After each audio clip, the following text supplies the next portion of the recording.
My name's Alyssa. My name is Melissa. So we're here to talk about our acro experience. And Melissa, do you remember when your first acro experience was? Yes, I remember pretty clearly. It was about maybe 7 months ago. I went to acro class.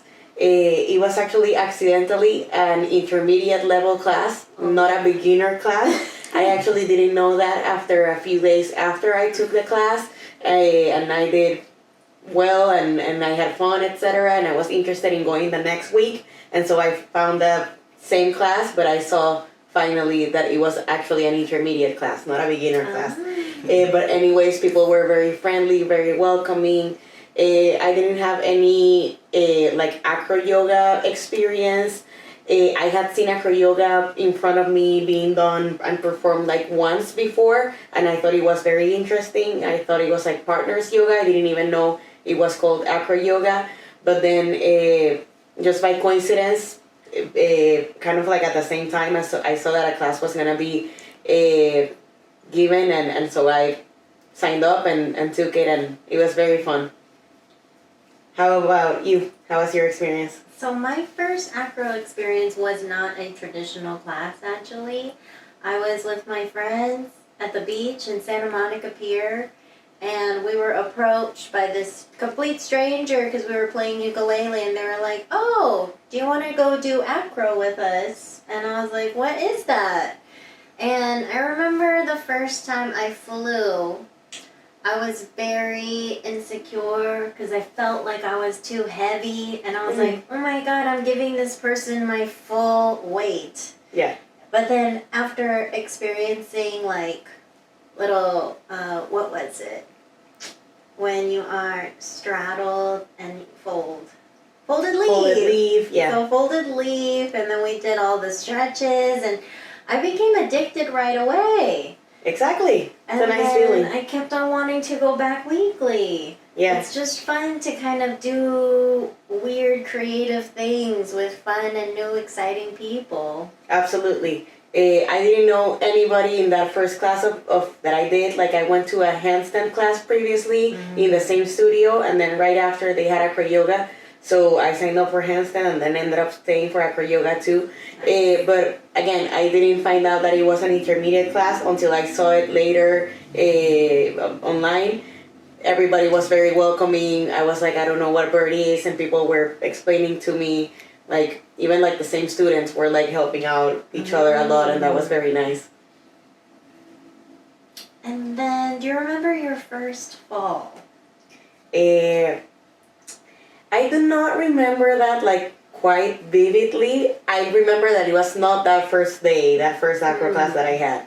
That was very safe practice. It was wonderful. I was even doing pops, but again, it was kind of a intermediate class with a lot of professionals, etc. That gave me a lot of confidence, definitely.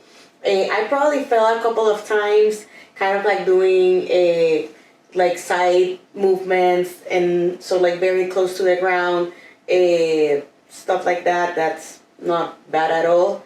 Maybe I had a bigger fall kind of a month later, doing standing acro things, but again, nothing out of the normal things. Everything very safely and with spotters as well, so not a hard fall or anything. And then, do you have any words of advice for how to catch yourself if you feel yourself falling? I would say try putting your hands in front of your body, so in the ground, or just even if you're feel you're falling from the ground with your head, try to put your chin to your chest as well. That's also a good tip. Now, did you get that from gymnastics? It sounds like a gymnastics background thing. I've heard it recently in acro, but it could be from gymnastics as well. Maybe. Yeah, I did take a little bit of gymnastics when I was very young. Melissa, do you base and fly, or do you mostly stick to one, and why?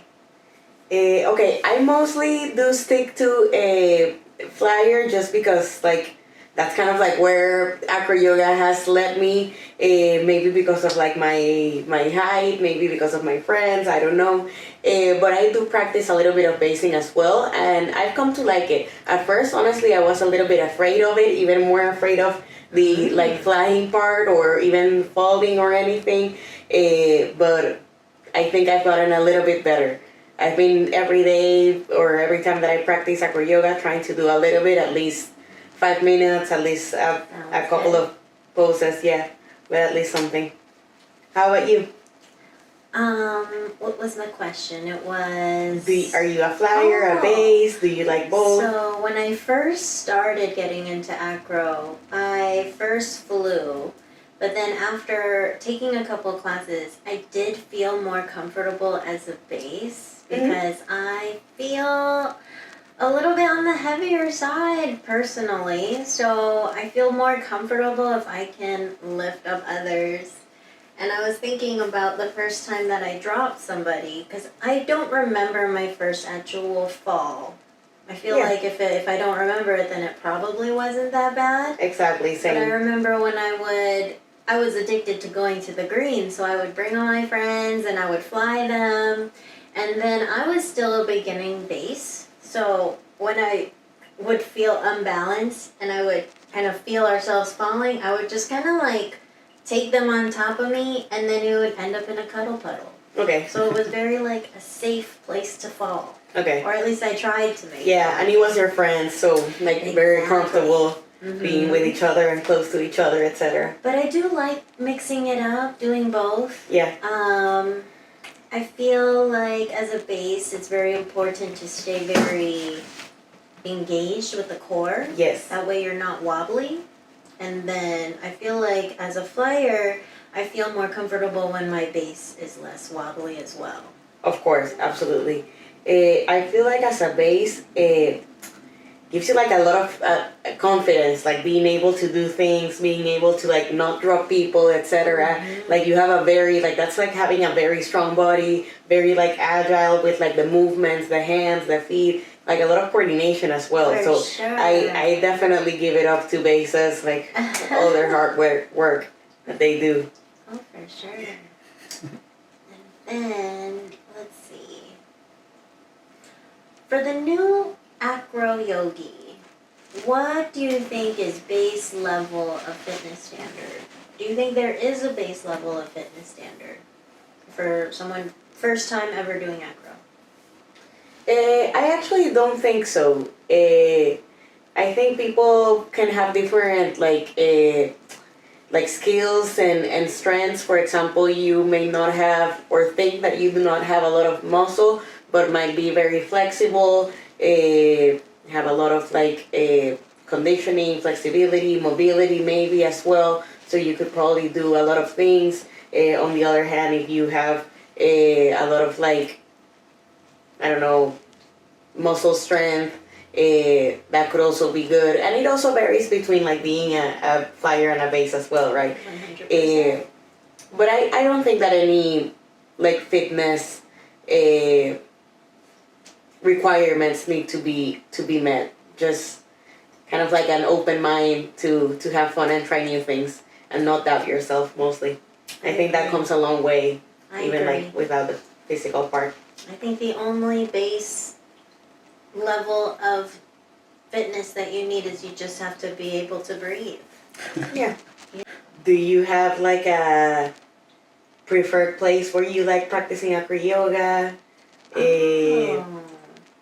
With a lot of people, with just a partner and a spotter maybe? Or I do enjoy going to jams. I will say that I'm more reluctant to go if I know someone who's going to be there already.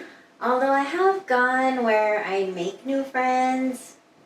It's kind of like being a child at a playground. And then you're like, oh, do you want to play with me? Of course, I also have fear of rejection. So I worry they're like, oh, they don't want to play with me. But then I feel like at the same time, it doesn't really have to do with me. Exactly. Yeah. Yeah, absolutely. And then also with like acroyoga, there's also usually people doing other things, not just acro and partner things. They're doing things with 3 people, 4 people. So For you can sure. always like join another activity. You can always try to do like, like inversions, handstands, forearm stands, cartwheeling, whatever it is. Juggling. Oh, that's so true. I'm all the circus crew. Hula hooping, anything, yeah. That's what makes it so fun. I personally also like jams as well.